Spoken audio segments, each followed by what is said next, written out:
जी अस्सलाम वालेकुम। मैं मदनी ट्रैवल एंड टूर से जनाब सुहेल चौधरी। कैसे हैं सब लोग? ठीक ठाक हैं। आज हम 2-3 न्यूज़ शेयर करेंगे अकॉर्डिंग टू सऊदी अरब, जो सऊदी अरब में लोग हमारे रह रहे हैं उनके लिए। आजकल सोशल मीडिया पे या टिकटॉक पे बड़ा चल रहा है कि 4000 अकामा फीस हो गई है और ये कानून बन गया है। ये कानून बना है लेकिन ये सऊदी अरब वालों के लिए नहीं है, लेबर वालों के लिए नहीं है। ये एक होता है अकामा मुमीज़ा। अकामा मुमीज़ा उसको बोलते हैं जो ग्रीन कार्ड रखते हैं वहाँ पे, यानी कि जो चाहते हैं कि हम नेशनलिटी होल्डर बन जाए सऊदी अरब के लिए।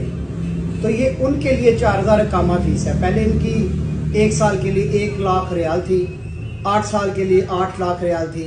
ये उनकी फ़ीस होती है जो ग्रीन कार्ड नेशनलिटी होल्डर है सऊदी अरब के, यानी कि कोई पाकिस्तानी भी रह सकता है वहाँ पे, नेशनलिटी खरीद सकता है। उसके अलग अलग तरीक़ाकार है, वो अलग हैं। ये उनके लिए खुशखबरी है कि उनकी जो अकामा फीस है वो 4000 रियाल रखी गई है, ना कि आम जो हमारे लेबर हजरात हैं या जो लड़के वहाँ पे जाके काम कर रहे हैं जिन्होंने अकामा मुमीज़ा नहीं लेना या ग्रीन कार्ड नहीं लेना सऊदी अरब का, उनके लिए ये नहीं है।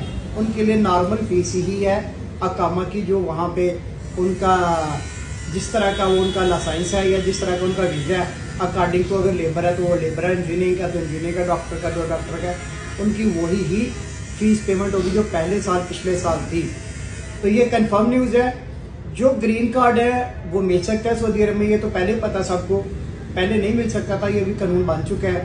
तो इसमें उन्होंने 4-5 चीज़ें मजीद ऐड की हैं कि जो तजारत कर सकता है, जो बिजनेस वहाँ पे कर सकता है, जो सेहत का काम वहाँ पे कर रहा है और जो प्रॉपर्टी का काम वहाँ पे सऊदी अरब पे करता लेने देने का, उनको गवर्नमेंट जो है ना ग्रीन कार्ड देगी। ये 4-5 चीज़ें उन्होंने ऐड की हैं, पहले भी थी कुछ चीज़ें, तो उनको ग्रीन कार्ड दिया जाएगा। वो सेम सऊदीया नेशनलिटी, जिस तरह से एक सऊदीया यानी कि उसको जो फैसिलिटीज़ मिलती हैं, इसी तरह इसी को पाकिस्तानी को भी अगर जब वो ग्रीन कार्ड के लिए अप्लाई किया करेगा, अकामा मुमीज़ा ले लेगा, तो उसको भी सेम सऊदीया ही बेनिफिशरी दी जाएगी जैसे सऊदीया कर सकता है। पाकिस्तान से वो स्पॉन्सर वीज़े भी कर सकता है, फैमिलीज भी अपनी बुला सकता है, सेम जैसे सऊदीया कर सकता है। तो इसी तरह वो बिजनेस भी वहाँ पे कर सकता है, कंपनियां बना सकता है, यानी कि अपने बिहाफ पे वो कर सकता है बगैर किसी सऊदीया की इन्वॉल्वमेंट के। और इसके अलावा वहाँ पे वो प्रॉपर्टी भी अपने नाम पे खरीद सकता है। दूसरा फिर ये सबसे अहम जो चीज़ है, यानी कि ये तकरीबन 8-9 तकरीबन बनती हैं ये अप्रॉक्सीमेटली, यानी कि जो सफरी सहूलियात भी हैं कि जब वो इन आउट करेगा एयरपोर्ट से तो ऐसे ही उसको ट्रीट किया जाएगा जैसे सऊदी हुकूमत एक सऊदी अरब वाले इंडिविजुअल को करती है। इसी तरह पाकिस्तानी जो ग्रीन कार्ड होल्डर होगा उसी तरह वो ट्रीट होगा। बाकी 2-4 चीज़ें बताने वाली हैं कि सऊदी अरब में पाकिस्तान के लिए थोड़ा सा अजीब सा एक कानून है।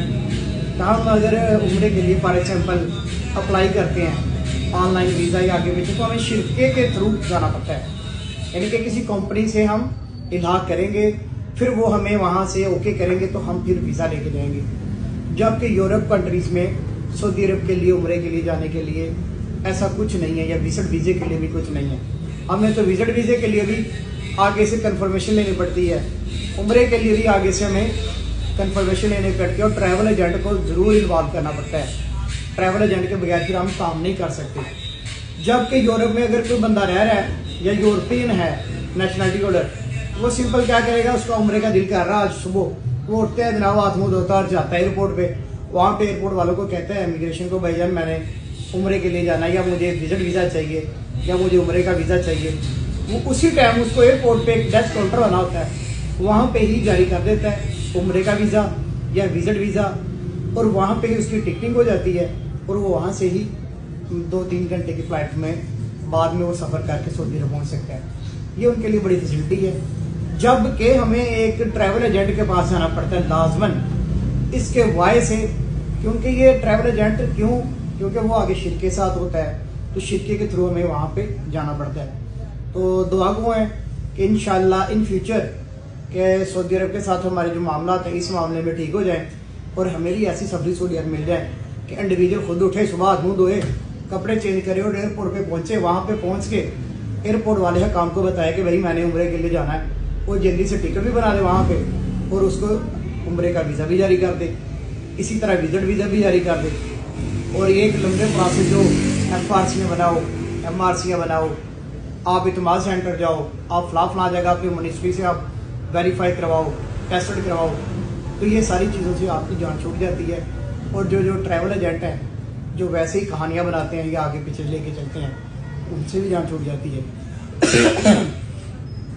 इन शॉर्ट कि ये कुछ कानून हैं पाकिस्तान के लिए, या कुछ इंडियंस जो कंट्रीज़ हैं, यानी कि बांग्लादेश है, ईरान है, सऊदी अरब है, या अपना इंडिया, अफगानिस्तान, पाकिस्तान, इनके लिए, उज़्बेकिस्तान, तुर्कमेनिस्तान, इनके लिए ये लॉ है।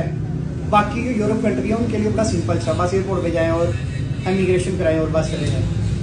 तो इसके अलावा जनाब मदनी ट्रैवल एंड टूर की तरफ से कोई किस्म की मालूमात लेनी हो, ट्रैवल एंड टूर की हिस्ट्री का बारे में पता करना हो, फ़्लाइट की कन्फर्मेशन का पता करना हो, आजकल वेदर थोड़ा साफ़ हो गया है अल्हम्दुलिल्लाह। तो पहले यार दोस्त काफ़ी को कॉलें करते थे कि फ़्लाइट के शेड्यूल क्या जा रहे हैं, आगे पीछे भी हो रहे थे, कोई आधा घंटा आगे 1 घंटा पीछे, इस तरह आगे पीछे चल रहा था निज़ाम। तो हम गाइड भी कर रहे थे, तो उन लोगों का भी शुक्रिया जो हमें कॉल करके पूछ लेते हैं, उसमें तो कोई फीस है कोई नहीं, और कंसल्ट कर लेते हैं जाने से पहले एक दफ़ा। तो कोई भी बंदा कहीं से भी टिकट लिया है, जहाँ से मर्जी उसने अप्रोच किया है, लेकिन मदनी ट्रैवल एंड टूर जो आप लोगों के लिए दस्तियाब है 24/7, इंशाल्लाह आप कंफर्मेशन कर सकते हैं टिकट की, किसी किस्म की, कि फ़्लाइट का क्या शेड्यूल चल रहा है, क्या नहीं चल रहा, फ़ोन पे कर सकते हैं, व्हाट्सएप पे कर सकते हैं। तो इंशाल्लाह आपको मुनासिब तरीके से, बड़े वज़ादारी के साथ आपको बताएंगे। तो इसके अलावा हमारे पास जो वीज़ा है, वीज़ा स्टैंपिंग है, टिकटिंग है, या गेम का टोकन, मेडिकल का टोकन, आइए इंशाल्लाह बहुत प्यार मोहब्बत के साथ डील करेंगे, बड़े अच्छे तरीके से हम आपको लेके चलेंगे। ये हमारा और आपका एक रिश्ता होगा, रिश्ता ऐसे बनता है। तो दीजिएगा मुझे इजाज़त जी, अल्लाह हाफ़िज़।